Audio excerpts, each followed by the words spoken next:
Boa noite, queridos amigos, queridas amigas que nos acompanham nesse estudo online do grupo Sueli Caldas Schubert, das obras do Espírito Manuel Filomeno de Miranda, pela psicografia abençoada de Divaldo Pereira Franco.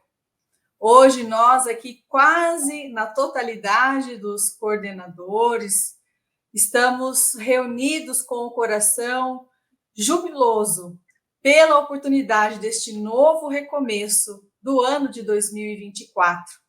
A todos os nossos votos de saúde, de paz, que possamos continuar aprendendo juntos.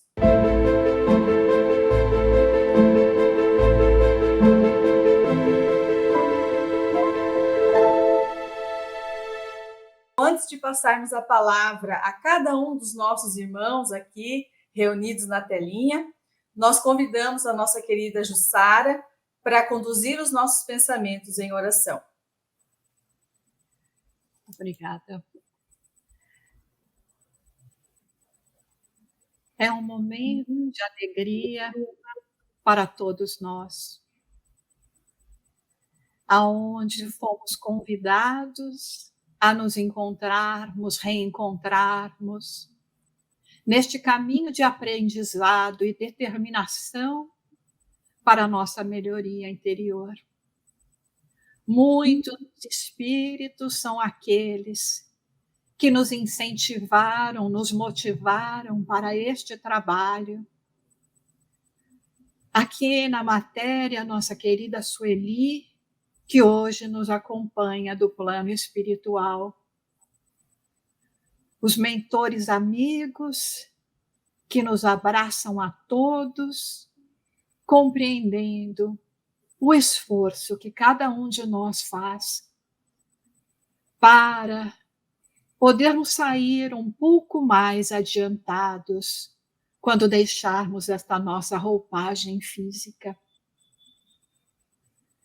Por essa oportunidade,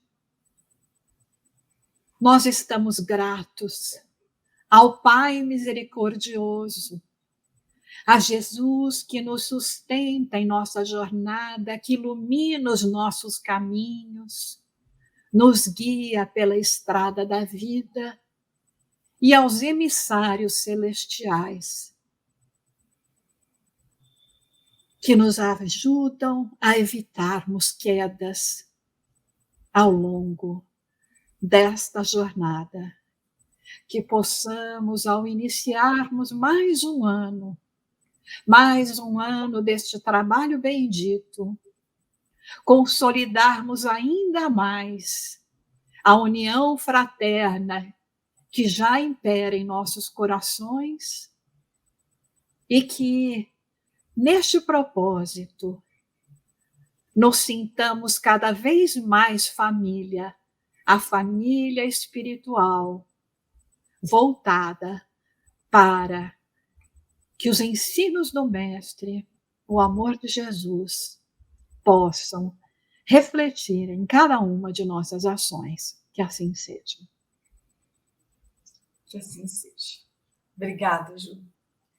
Então, vamos começar com o Laudes, que está aqui ao meu lado, que vai saudar a todos. Depois nós passamos a palavra aos demais.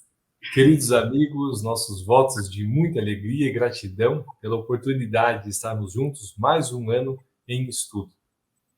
Obrigada, Laudes. João.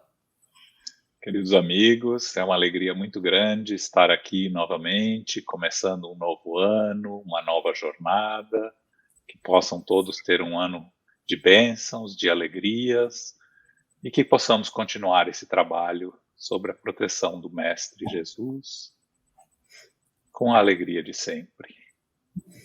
Obrigada, João. Ângela. Olá, amigos, nós envolvemos no nosso abraço carinhoso essa família que nós tanto amamos aqui, que estão todos aqui na telinha, aquela família também que nos acompanha nos estudos, e desejamos também que esse ano nós possamos nos manter perseverantes nesse estudo das obras do benfeitor, que tão bem nos tem feito, todos aqueles que estamos em busca da verdade, Nosso abraço carinhoso e um ano novo abençoado a todos. Obrigada, Ângela. Vitor.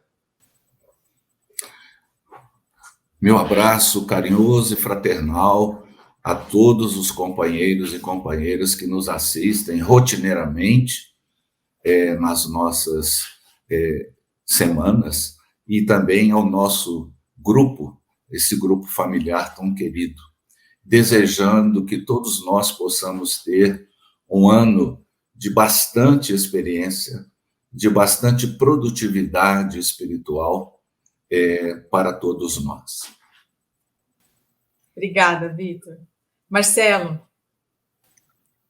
Boa noite, bom dia, boa tarde a todos que nos escutam, desejando votos de muita paz neste ano que se inicia e copiando as palavras dos nossos irmãos que trouxeram, na alegria de estarmos juntos em família, essa nova oportunidade, essa nova chance de estudarmos juntos. Ano novo, como diz Casimiro Cunha, através de uma fala do nosso Chico, ano novo pede ao céu que te proteja o trabalho, que nos proteja o trabalho, que nos conceda na fé o mais sublime agasalho. E ele vai e segue, que ano bom, Deus te abençoe, Deus nos abençoe, no esforço que te conduz das sombras tristes da terra para as bênçãos de Jesus. Muita paz, feliz ano novo a todos. Obrigada, Marcelo. Vânia. Queridos, boa noite. Boa noite a esta equipe, família maravilhosa. Obrigada, família de longe que está aqui nos assistindo, que está aqui conversando conosco através do chat. Estamos muito felizes com a participação de vocês e depois vai lá para Salvador, onde mais pessoas assistem. Estamos muito felizes com o ano que se inicia e pedimos a Deus as bênçãos para todos os dias, não só desse ano novo, mas de todos os dias de nossa vida. Que tenhamos coragem para enfrentar os obstáculos que naturalmente vão aparecer, que não desistamos jamais da nossa querida doutrina espírita e nem do Evangelho de Jesus. Bom ano novo a todos. Obrigada. Obrigada, Vânia. Jussara. Meus queridos, o Espiritismo é isso.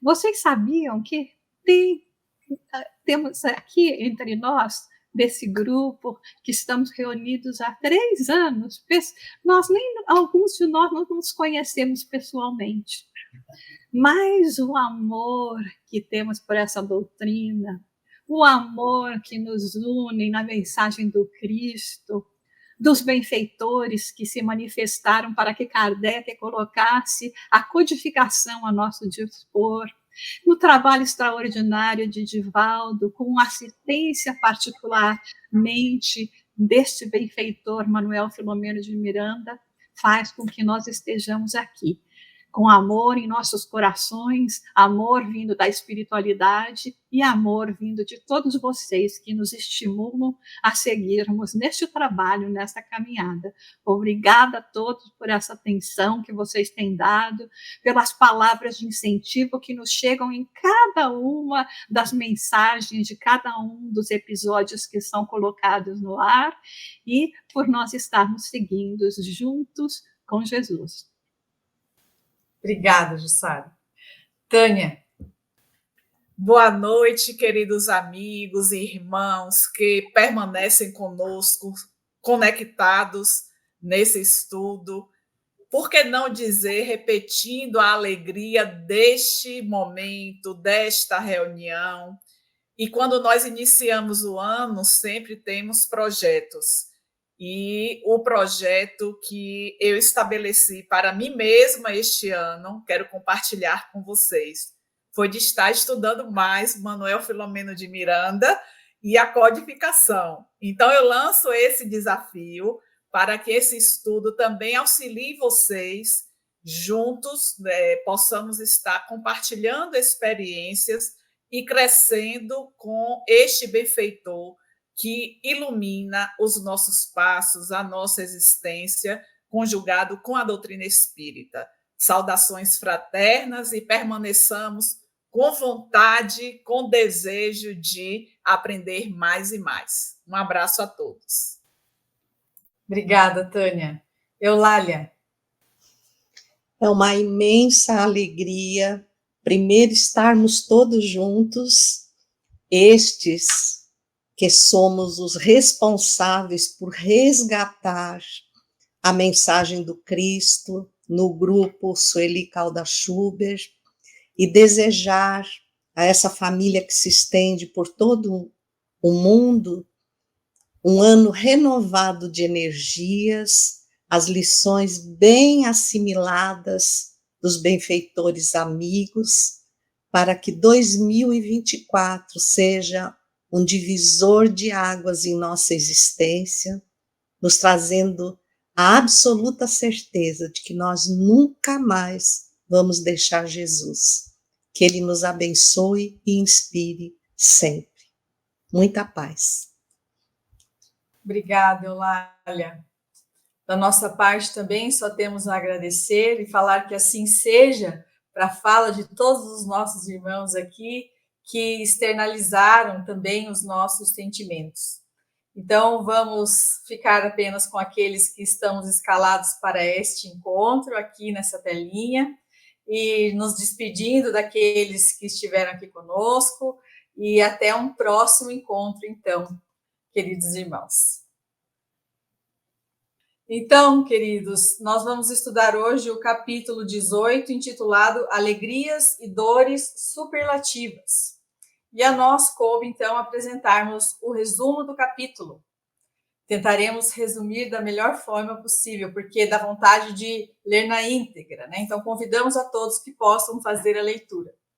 Então, começa o benfeitor nos dizendo que a família Ferguson, então, começa a frequentar o centro espírita regularmente, 2 vezes por semana, se revezando na assistência à jovem enferma, que estava com o estado orgânico melhorando consideravelmente, mas o seu desequilíbrio psíquico parecia aumentar e acentuava o seu mutismo, que era perturbador, e a sua tristeza também, que espraiava na sua própria face. Não poucas vezes a sua mãe a surpreendia sozinha, falando sozinha, agitada, com um semblante congestionado. Quando era perguntada carinhosamente por sua mãe, ela ou reagia com impropérios inesperados ou chorava convulsivamente, falando depois ser uma angústia que ela se sentia cometida por estar deixando morrer asfixiado um homem amado. A sua mãe bondosa tentava tranquilizá-la e convidava à oração lenificadora, mas ela não conseguia os resultados esperados pelo tresvairar da sua filha querida. Nas cartas que ela enviava ao esposo, ela narrava os auspiciosos resultados do estudo do espiritismo, mas dava conta, ao mesmo tempo, do desequilíbrio psíquico de Lisandra, que preocupava a todos. O pai, claro, mortificava-se, mas já não se revoltava, porque estava também compreendendo as lições da vida, confiando em Deus e no futuro. 3 longos anos haviam transcorrido desde quando se declarara a hanseníase na jovem. Mas graças aos cuidados que ela recebeu dos médicos, em especial o Dr. Armando Passos, também assistida pela fluidoterapia, o passe aplicado por Cândido, e também todos os exames clínicos e laboratoriais, Lisandra recebe alta. Ela estava clinicamente controlada da sua enfermidade, sem mais oferecer perigo de contágio a ninguém, podendo então ser considerada curada da lepra. Todos ficaram jubilosos com a notícia, porque afinal era algo que comprimia os corações que a amavam. As expectativas eram de que realmente ela pudesse se libertar da doença. Mas Lisandra não se sente feliz com a notícia. Ela permanece apática, já com sinais de demência, e não demonstra qualquer emoção ante aquele resultado feliz. Então, sua mãe foi dizer qualquer coisa posteriormente, depois da notícia maravilhosa, ela responde assim para sua mãe: que diferença que faz deixar de ser leprosa para continuar louca? E a mãe responde: muita, minha filha, já que agora você poderá libertar-se dos limites destas paredes e recuperar-se emocionalmente. Além disso, você não está louca, apenas cansada, aturdida. Lisandra volta a argumentar: não nos enganemos, eu compreendo as coisas. O que se passa comigo não ocorre com pessoas normais. Eu sofro muito interiormente. Minha mente vive inquieta e vejo-me perseguida, atrozmente perseguida. Sinto asco de mim própria, odeio-me, desejo morrer, matar-me. Só não o fiz ainda. E a mãe interrompe: por Deus, menina, não desvaire. A vida é o maior dom com que Deus nos enriquece. E não temos o direito sequer de pensar assim. Quanto menos... E ela responde: eu compreendo, mas eu não aguento mais. Eu sou uma desgraçada. Toda a minha existência se tem transcorrido numa fuga, um medo íntimo, cruel, entre doenças vergonhosas. E agora, mamãe, você crê em Deus? Rogue-lhe por mim. E aí ela se atira nos braços maternos, debulhada em copioso pranto. O seu irmão Gilberto tentava, se esforçava por amar a irmã, mas não conseguia ter por ela mais do que piedade, e isso a grande esforço. Apesar de todos os esforços que todos estavam fazendo na família, os dramas que se desenrolavam no lar perturbavam-no, o menino, significativamente. Preservando a serenidade e o esforço controlado, Dona Artemis pergunta, enquanto acalentava a filha em desalinho emocional: responda-me, Lisandra, você não crê em Deus? E essa pergunta doía, saiu a custo, como se despedaçasse a sua alma.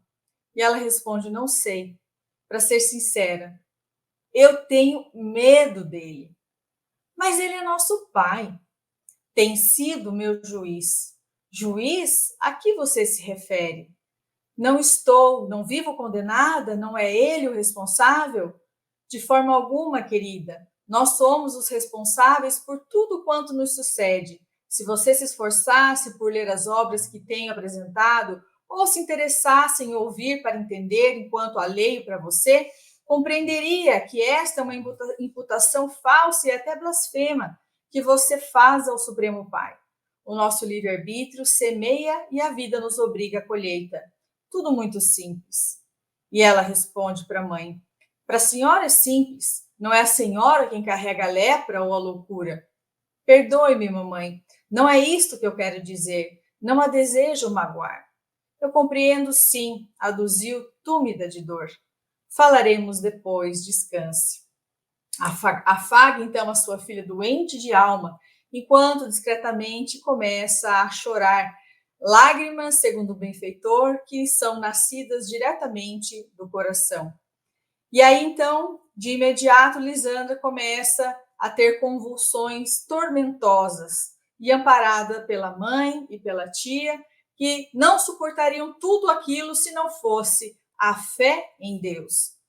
E aí, então, Epifânia, em oportunidade própria, havia informado que o sofrimento de Lisandra era decorrente de um passado delituoso. E que, então, assim que ela se recuperasse da enfermidade que a retinha no lar, ela deveria frequentar as reuniões também no centro espírita, porque ela poderia também ser beneficiada ainda mais. Mas a jovem, embora se recuperasse da crise, não voltou mais à sua normalidade total. Ela se esquivava de qualquer conversação, se torna ainda mais agressiva, investe contra Cândido, tornou-se fácil presa, então, ao inimigo invisível que a subjugava ferozmente, utilizando-se da sua debilidade de caráter em reagir-lhe à ação perniciosa e dominadora. A preocupação voltou mais forte à família em redenção. Lisandra, que poderia ter se beneficiado do resgate pela dor, ao contrário, ela reúne forças na sua revolta íntima e se submete à terapêutica, ao invés de se submeter a essa terapêutica da redenção. Ela vai, então, ressumando uma surda desesperação e injusta mágoa. Com a alma em guerra, rebelada, passa a odiar a existência, tornando-se fácil presa de si mesma e dos seus adversários espirituais, que se demoravam a estreita constante.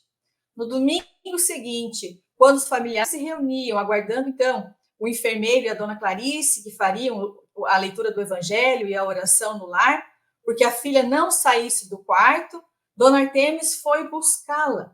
Ao chegar no quarto da menina, ela encontrou a filha deitada, agitando-se. E ao dobrar para soerguê-la, percebe uma imensa tragédia. Lisandra tentou contra a própria vida. Cortou as artérias nos pulsos.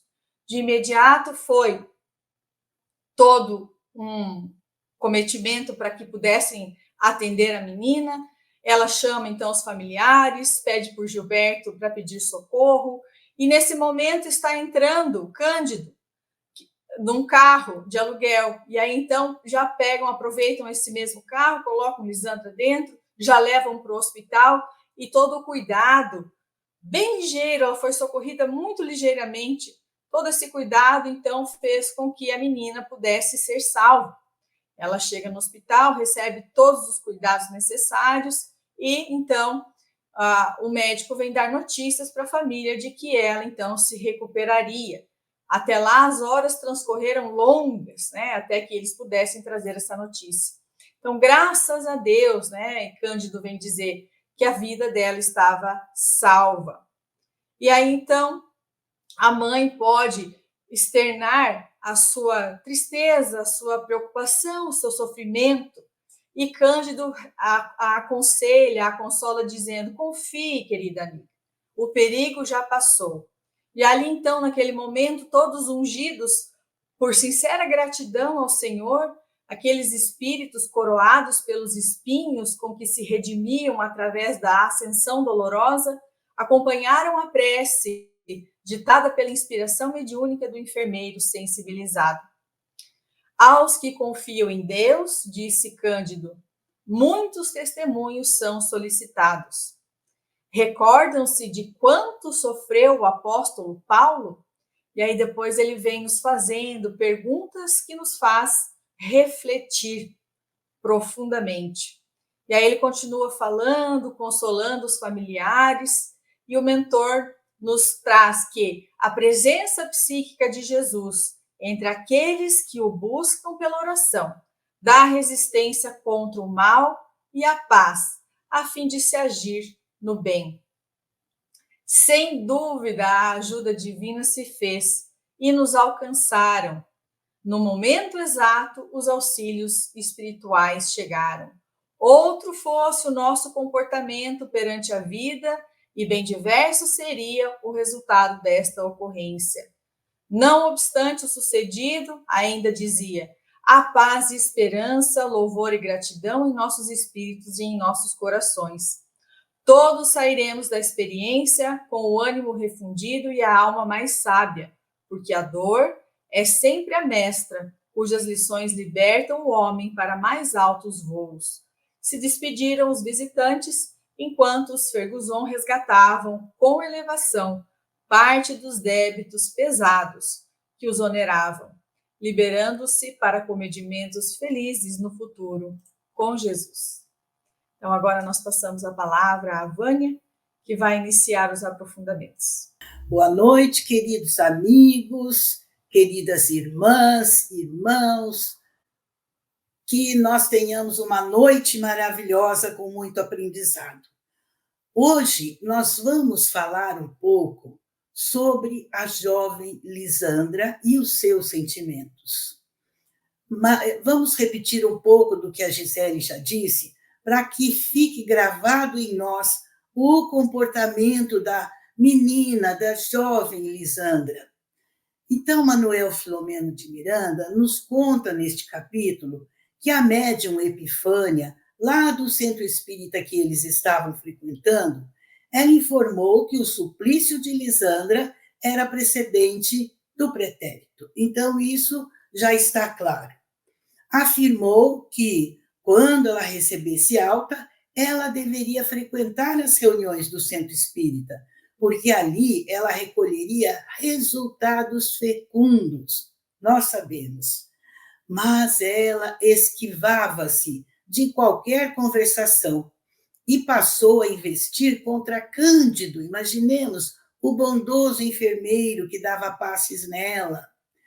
Lisandra, diz Filomeno de Miranda, que poderia ter se beneficiado do resgate pela dor, não reagiu como era de se desejar.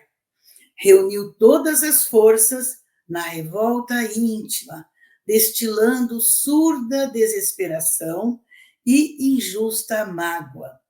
Rebelde, passou a odiar a existência. Ela também sentia medo, angústia, tristeza e estava realmente às raias da loucura.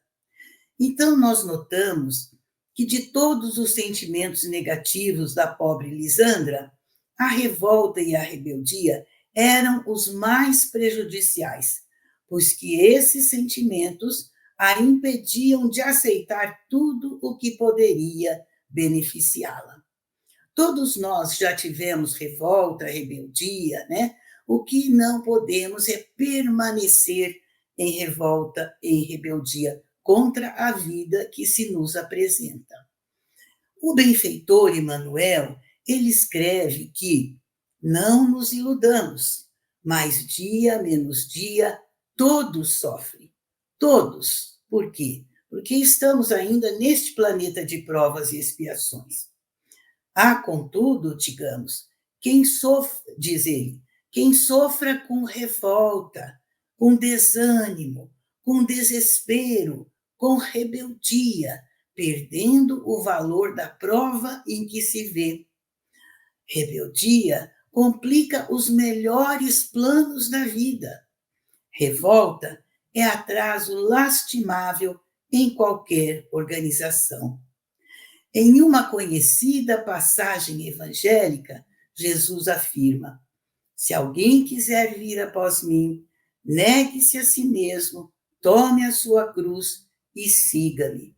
Então, se a gente ouvisse melhor, pusesse em prática melhor o evangelho de Jesus, os ensinamentos dele, talvez a nossa vida seria mais fácil. Porque o Espírito é artífice do seu destino, diz Emmanuel. A rebeldia e a revolta não resolvem nenhum problema. É preciso coragem e decisão para assumir a responsabilidade pela vida que se leva, pelos próprios problemas e dificuldades. Então, meus irmãos, é bastante para o nosso personagem, a mocinha, a jovenzinha Lisandra, mas também para nós que passamos muitas vezes por períodos difíceis, né? É preciso coragem, né, para reagir e decisão para assumir as responsabilidades pela vida que se leva, porque a responsabilidade foi nossa, né? Ou nesta vida ou na vida passada. Sem reclamações ou desculpas, é necessário tomar a cruz aos ombros e seguir adiante, com firmeza e dignidade. Então, essas são as palavras de Emmanuel. Mas o nosso estudo de hoje também será baseado em algumas obras da série psicológica da benfeitora Joana de Ângeles, psicografia do nosso querido Divaldo. Sabemos que as obras psicológicas da benfeitora, elas tratam de todos esses problemas apresentados nesse capítulo e também dá a solução mas a solução ou o aconselhamento que deveremos fazer. Mas nesse estudo de hoje só vamos apresentar o que ela fala sobre as problemáticas, porque não vai dar tempo de dizer tudo, né? Então, por exemplo, escreve a benfeitora no livro Vida Feliz, que é um livrinho pequeno. As mensagens são curtas. Ela diz assim: a revolta constante gera desequilíbrios na mente, no corpo e na alma. A gente sabia disso, será? Não é o corpo que é fraco, mas o espírito que permanece rebelde.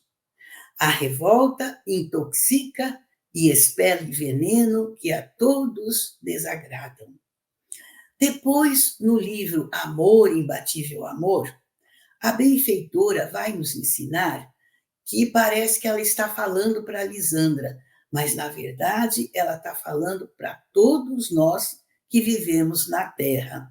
Ela diz assim: o indivíduo assinalado por consciência de culpa decorrente dos atos passados e que não soube ou não quis regularizar, quando reencarna, renasce possuído por conflitos que procura ocultar, não conseguindo superá-los no mundo íntimo. Assim sendo, projeta no comportamento suspeitas infundadas em relação às pessoas com quem convive, sempre temendo ser identificado pelos erros, desmascarado e trazido à realidade da reparação. Então, diz ela que tal conduta patológica torna-se um cruel verdugo para o paciente, que se afasta do meio social, como é o caso da nossa Lisandra. E nesse estado, torna-se refratário a qualquer ajuda. O ser humano é essencialmente sua conduta pregressa. E ela diz mais. Ela diz que nesse ambiente de inquietação, mentes desassociadas do corpo, quer dizer, espíritos, né, que deambulam no mundo causal, perto de nós, utilizam-se do conflito que a pessoa tem, né, e passam a obsidiar o paciente, enviando-lhe mensagens telepáticas mais infelizes, as mais infelizes, e que se tornam uma forma de autopensamento. A pessoa pensa que é ela que está pensando, mas é uma indução dos espíritos. E são tão frequentes e contínuas, se lhe fazem, né, essas mensagens telepáticas, que dão surgimento a processos alienantes muito graves e de consequências imprevisíveis. Por isso, diz Joana, que a culpa é a porta aberta para a obsessão, né? Então, ela vai trabalhar a culpa também, no livro Conflitos Existenciais. Todos nós sofremos deste mal, a culpa, o remorso, né? O arrependimento sem podermos reparar. Então, ela fala que o medo é a herança da culpa no inconsciente humano e responde por inúmeros desequilíbrios que dela se desdobram, né? Então, como disse Allan Kardec, pergunta aos espíritos: onde está a lei de Deus? E eles respondem: na consciência.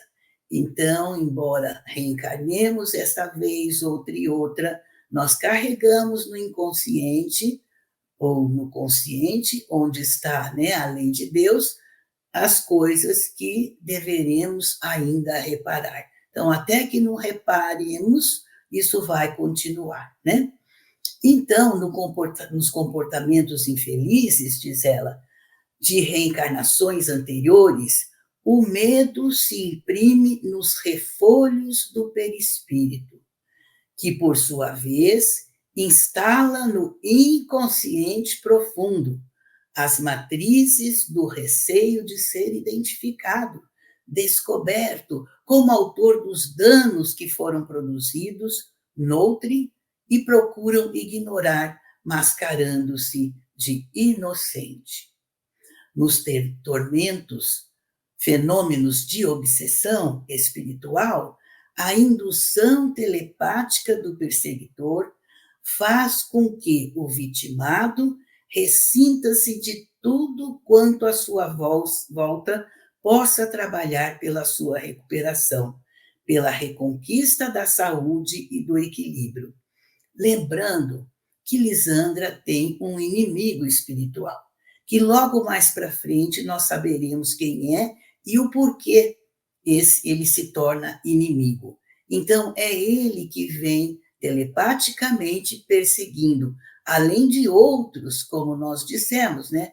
Quando baixamos a guarda, quando sentimos medo e tudo mais, os espíritos que perambulam por aí vêm também nos mandar mensagens telepáticas infelizes, né? E então, essa obsessão que ela sofre por indução telepática desse perseguidor do passado, né, faz com que ela ressinta de tudo quanto à sua volta possa trabalhar pela sua reparação.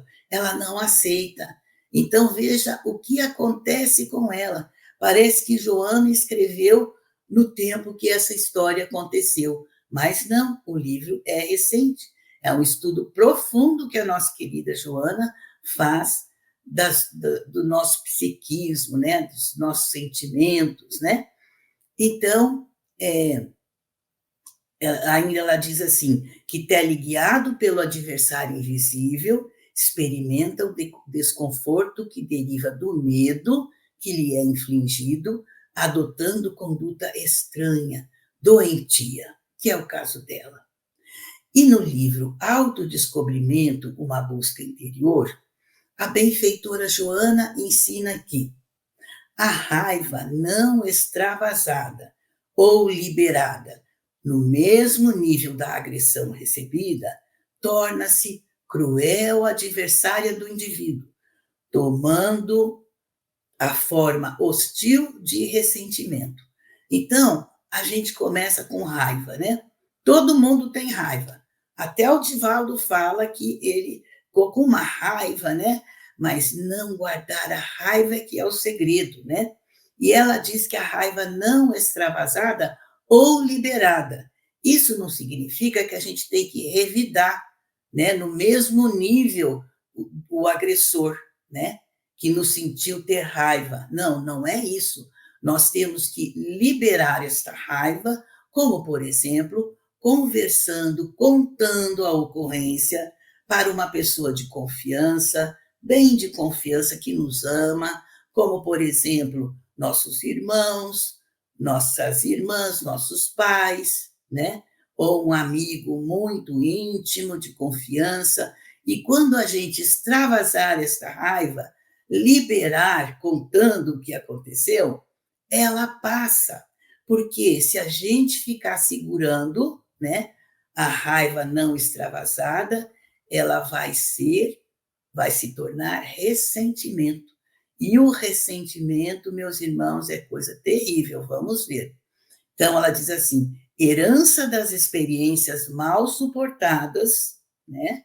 O ressentimento inconsciente encontra-se encravado no interior do ser. Então, experiências mal suportadas. A pessoa pode falar para nós assim, ficamos com raiva porque ela falou que eu era incapaz, que eu não fazia nada certo, e isso vai ficando, né? Essa experiência mal suportada. Eu acreditei naquilo que a pessoa me falou, e aí, então, fico com raiva, guardo aquilo para mim e vira ressentimento, né? Encravado no interior do ser. Isso é péssimo para nós. Manifesta-se sempre o ressentimento na condição de melancolia ou como frustração e desinteresse pela existência física, em mecanismo de culpa que não logra superar. Então, a pessoa falou que eu era isso, que eu era aquilo, que eu fiz isso, que eu fiz aquilo, eu não superei, e aí, então, vai acontecer tudo isso.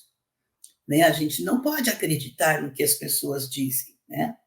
Que nós temos que nos amar, né? Diz ainda um pouco mais, cultivando-se a raiva e convertendo-a em ressentimento, este de ressentimento descarrega vibrações vigorosas na corrente energética mantenedora do equilíbrio, atingindo o arquipélago celular e interrompendo o fluxo normal das ondas que mantém a interação psicofísica. Livro Autodescobrimento.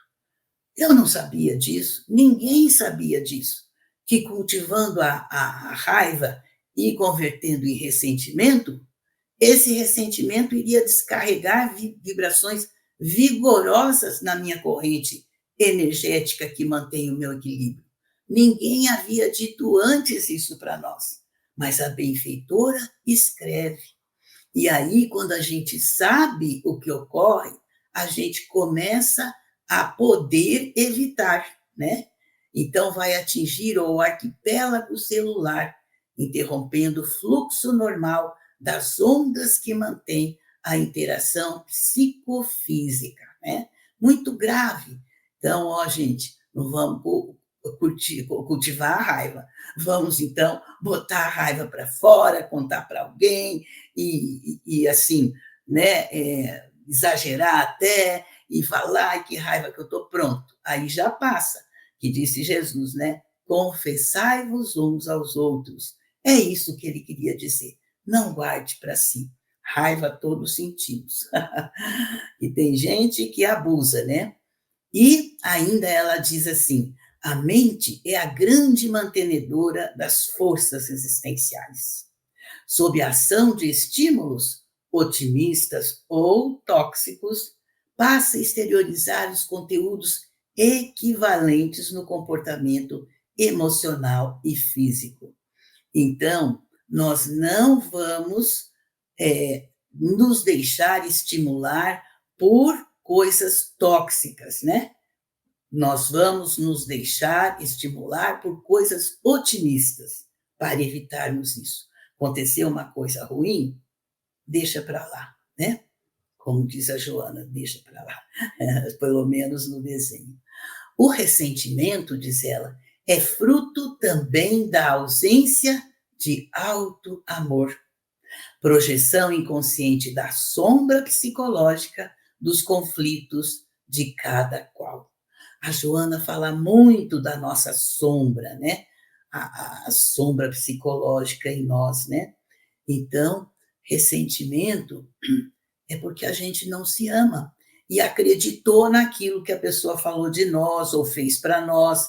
Ficamos com raiva, ficamos ressentidos. A ausência de auto-amor. Mais uma vez, a gente chama atenção para os ensinamentos contidos no Evangelho de Jesus, né? Amar a Deus, ao próximo, como a si mesmo. Tem que se amar. E muitos de nós não nos amamos ainda. Temos que fazer um exercício para isso, né, meus irmãos? E agora, então, vamos lá para um livro do espírito André Luiz, psicografia do querido Chico Xavier, No Mundo Maior. É importante eu falar, porque encontrei isso aqui sobre os sentimentos negativos da nossa querida Lisandra. Então, ele diz assim, diante da dor, do obstáculo, milhares de pessoas se rendem, entregando-se sem resistência à perturbação destruidora, que se lhes abre, por fim, as portas do túmulo. Tem gente que fica tão para baixo que acaba morrendo, né? Então, diante da dor, do obstáculo, todos nós temos, todos nós teremos, nós não podemos nos render e nem nos entregar. Temos que confiar como esta família que tinha Jesus ali protegendo-a. Imperceptíveis frutos da desobediência. Desobediência a quem? Às leis divinas, né? Eu não aceito, mas é uma imposição. porque algo errado eu fiz. Então, esses imperceptíveis frutos da desobediência começam por arruinar o patrimônio fisiológico que lhes foi confiado na crosta da terra e acabam empobrecidos e infortunados, revoltados ante os desígnios superiores, como é o caso da nossa Lisandra, que os conduziram a recapitular ensinamentos difíceis, qual o de se reaproximarem de velhos inimigos por intermédio de laços consanguíneos, né? Vai ser o caso dela. Negando-se, porém, a receber o auxílio divino através desse processo de transformação incessante que lhes são oferecidos em seu benefício próprio, recolhem-se à margem da estrada, criando paisagens perturbadoras com desejos injustificáveis. E pela rebeldia, a alma responsável pode encaminhar-se para muitos crimes, como é o caso do suicídio que ela tentou fazer, né? E bem, meus irmãos, e como disse Emmanuel lá no começo, mais dia, menos dia, todos sofremos, né? Então, peguei uma mensagem da querida benfeitora Joana de Ângeles, para que seja uma mensagem desse ano que se inicia, para que nos lembremos, está lá no livro Desperte e Seja Feliz. Quem tiver o livro pode olhar, ler com calma, chama-se Dor Reparação. Vai ser a nossa mensagem do ano novo. Ela diz assim: a tua dor é uma dor pessoal, intransferível, que ninguém pode compartilhar. Gostarias que os amigos e os familiares tivessem dimensão do que te aflige, da profundidade do teu sofrimento. Não é possível. Há experiências que necessitam ser vividas para mais bem dimensionadas. Cada criatura conduz a sua própria dor e está preocupada com o fardo que a esmaga. Qual ocorre contigo, os teus amigos e afetos encontram-se igualmente sofridos, e mesmo que não o digam, passam por momentos difíceis. Supões que o teu é um calvário demasiado e que tudo de aflitivo te acontece. Assim crês, porque ignoras os testemunhos dos demais. Assim, não te magoes com aqueles que te não são solidários nos teus momentos de angústia. Eles já têm a sua própria cota, que buscam dissimular e esquecer. Ninguém passa pela terra sem a presença da agonia, que sempre surge para cada um, consoante a necessidade do resgate que se encontra em curso. Imposto o compromisso de restauração, os mecanismos das divinas leis se apresentam automaticamente. Mantém-te em paz na tua dor. A rebeldia torna insuportável. A desesperação faz com que ela seja maior do que é. O desânimo conspira contra a tua superação. A mágoa apresenta mais rude ainda. Se aceitares, porém, como fenômeno natural, logo vencerás com trunfos de luz. Então, não consideres que sofres porque foste o pior dos seres no passado espiritual. Existe a dor elevação, a dor conquista, a dor resgate. A tua é resgate, sim, que o teu amor não conseguiu evitar. Por isso mesmo, ama. Desveste-te das prevenções e do pessimismo, da autocompaixão e da revolta surda, amando mais. Eis o remédio, e conseguirás com rapidez a harmonia. No teu processo de resgate, porque amando, mais brandas têm sido as provações, porque igualmente recebes ajudas incomuns que somente poucas pessoas conseguem. Amigos devotados e zelosos te cercam com carinho. Recolhes gentilezas e dádivas inabituais, fruis de bênçãos que a outros constituiriam felicidade. Então, num balanço justo, a tua coleta de favores divinos é muito maior do que o testemunho de lágrimas e dores. Por isso que não pode ter revolta. Assim mesmo, aquelas lágrimas que vertes e as dores que carpes poderão ser amenizadas se mudares de paisagem mental e começares a agradecer a Deus, louvando-o através da oração. Joana de Ângeles. Muito obrigada, meus irmãos. Nós que agradecemos a sua contribuição valorosa, as suas reflexões, e passamos a palavra para o Laudes. Começo falando um pouquinho da Lisandra, que nos traz uma mensagem dizendo no diálogo com a mãezinha: sofro muito interiormente, mente inquieta, vejo-me perseguida, atrozmente perseguida, sinto asco de mim própria. A mãe depois pede: mas e Deus? Deus é o meu juiz. Me sinto condenada, sofro, não é Ele o responsável?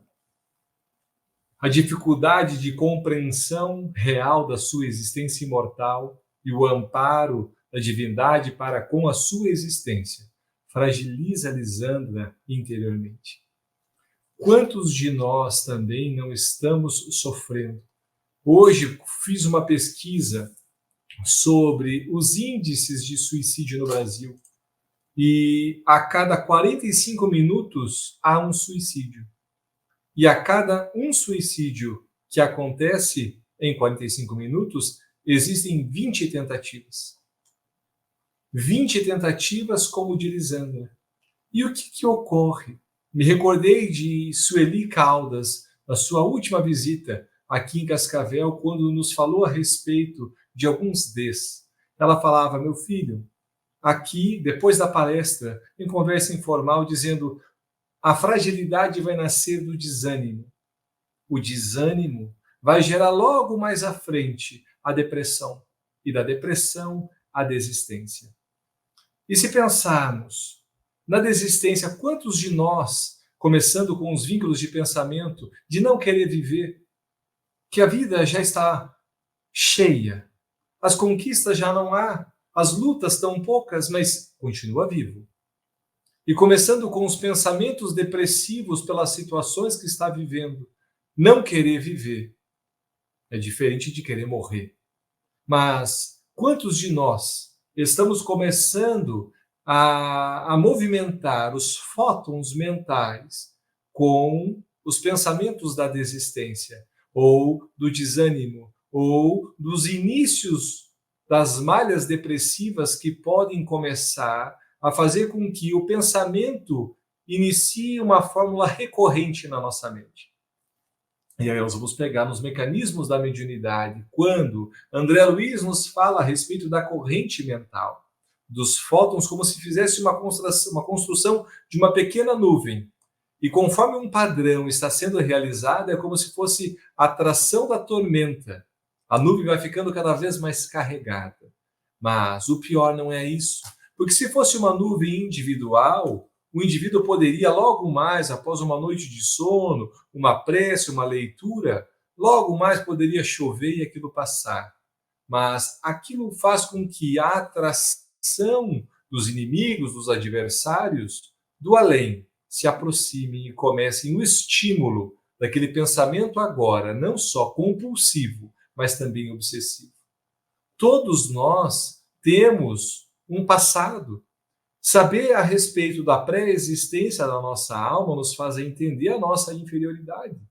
Agora, pensemos no caso que estamos estudando, Lisandra.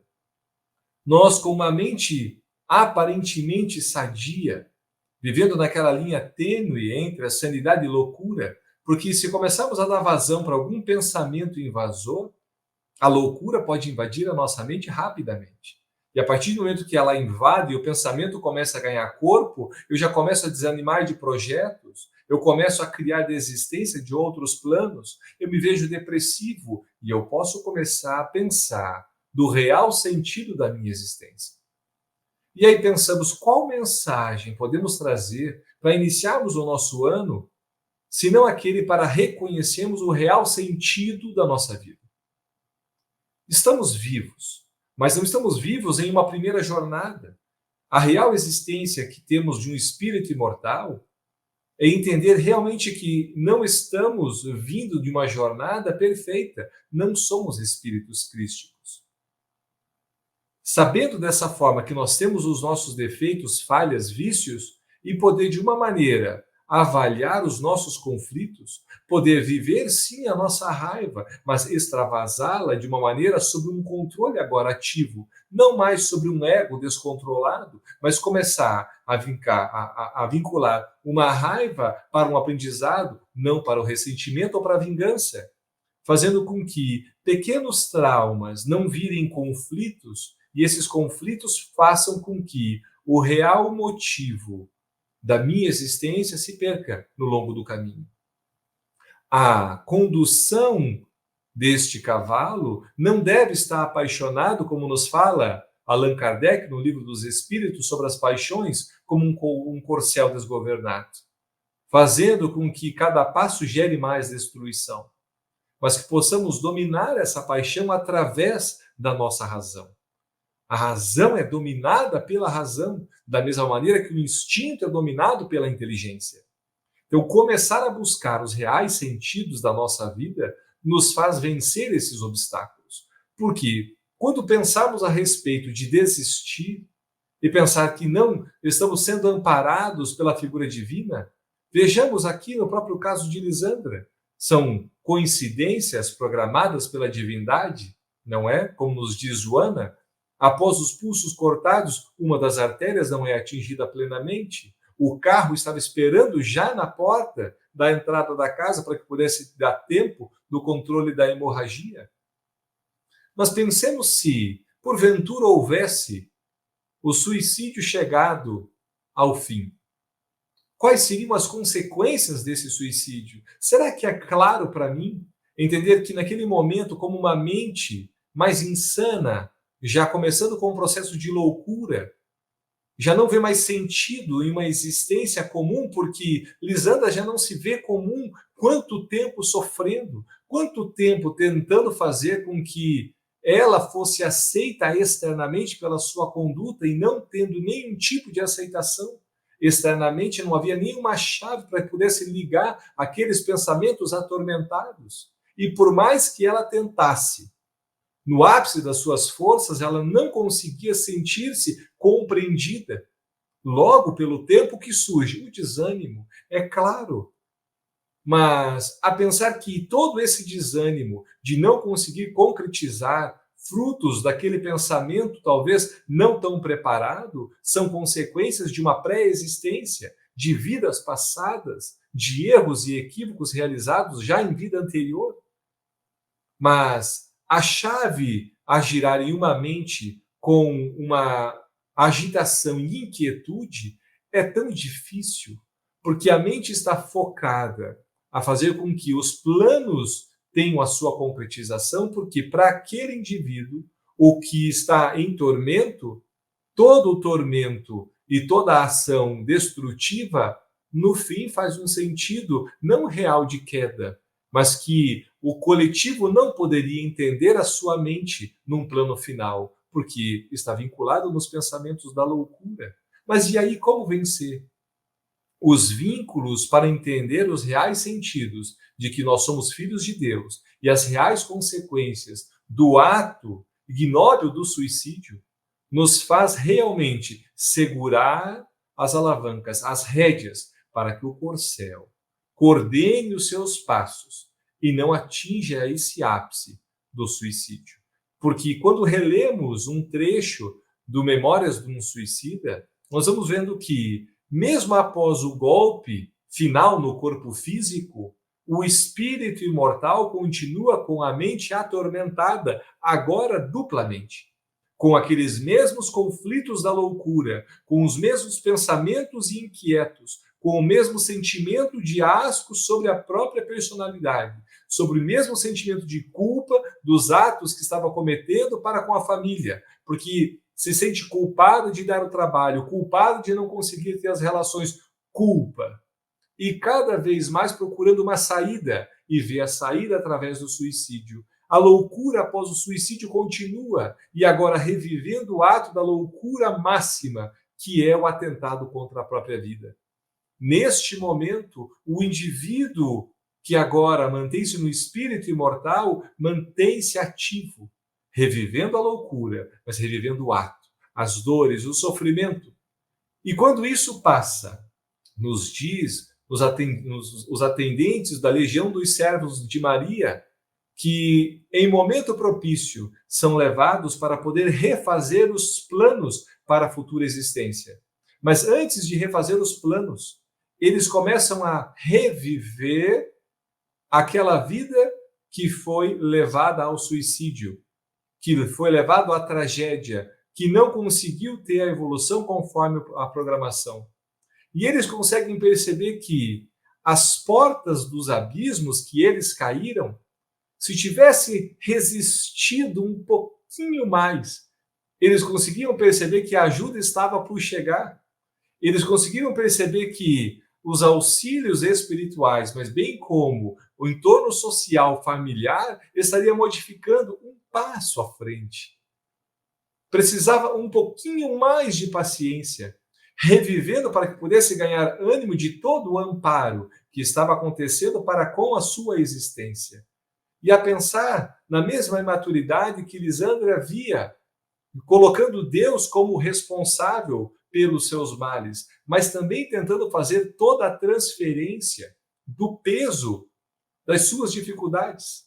Não só responsabilizando pelo conflito, trauma, dificuldade, limitação, mas jogando toda a responsabilidade desse peso em ombro alheio e não assumindo as próprias responsabilidades. A dificuldade agora de assumir as responsabilidades com uma mente que necessita de maior amparo. E aí está, começando a fluidoterapia, a prece, o amparo, o estudo, mas neste momento houve para ela a desistência. Quando começa a conversa com a mãe, a tentativa da desistência da vida. Nós vamos ver mais à frente todo o amparo que já estava programado. Mas e se a segunda artéria fosse cortada? O suicídio teria acontecido. E Lisandra teria perdido uma grande oportunidade de avanço. Não definitiva, não estaria mergulhada ao inferno eterno, mas o sofrimento mental não teria feito nessa existência o aperfeiçoamento, o aprimoramento e o avanço necessário para a sua vida espiritual. Então, hoje, quando vemos alegrias e dores, há uma vitória da lepra, mas mesmo vencendo a lepra, quase lhe perde a vida física através das próprias mãos. A conduta de um grande piloto que controla esse trilhão celular está na mente. Que possamos nós, no mundo em que estamos vivendo hoje, nas atribulações, nos convites, em um mundo digital que nos convida com tantas propostas, manter a nossa serenidade. Jamais nos deixemos de realizar o nosso evangelho no lar. As preces ao despertar, a prece ao voltar na erraticidade no momento do sono, agradecendo a oportunidade da vida, por mais que tenhamos caído em obstáculos, tropeçados em pedras do nosso próprio vício, que possamos agradecer a oportunidade do aprendizado, mantendo a nossa mente serena, procurando os nossos vínculos mentais e materiais para fazer com que possamos aprender e terminando a nossa existência com as luzes das cicatrizes. Nos encerra o livro Memórias de um Suicida, dizendo que mesmo que os pés estejam sangrando, lembrando de Paulo com os joelhos desconjuntados e com tanto sofrimento que possamos passar pela nossa infantilidade e imaturidade, roguemos Rosana às alturas, agradecendo a oportunidade e a misericórdia de estarmos aqui, conhecendo Manuel Filomeno de Miranda, conhecendo Sueli Caldas Schubert, conhecendo Divaldo e conhecendo tantas obras da nossa querida benfeitora Joana, que nos abre o véu da imortalidade para entendermos a complexidade da vida. Essa seria a minha mensagem inicial do ano, desejando que possamos ter um ano abençoado de estudos e abençoando o nosso grupo, em especial a nossa querida Sueli, que nos acompanha da erradicidade, nos vibrando a todos para seguirmos estudando juntos, aprendendo juntos, para jamais cairmos no desânimo. Pela oportunidade, muito obrigado. Nós que agradecemos, Laudes, a você e a Vânia pelas reflexões.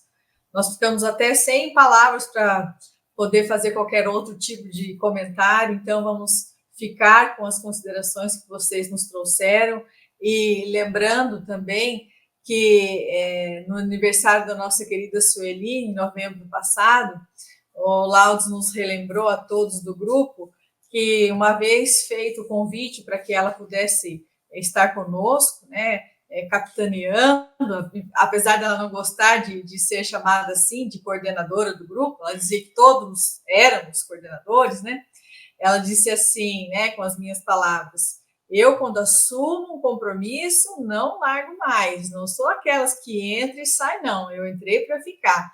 Então, com certeza, ela ainda está conosco lá do plano espiritual, né, e nos inspira, nos abraça e nos assiste. A ela, nossa gratidão. Então, com isso, nós agradecemos mais uma vez a todos e que possamos nos encontrar na semana que vem.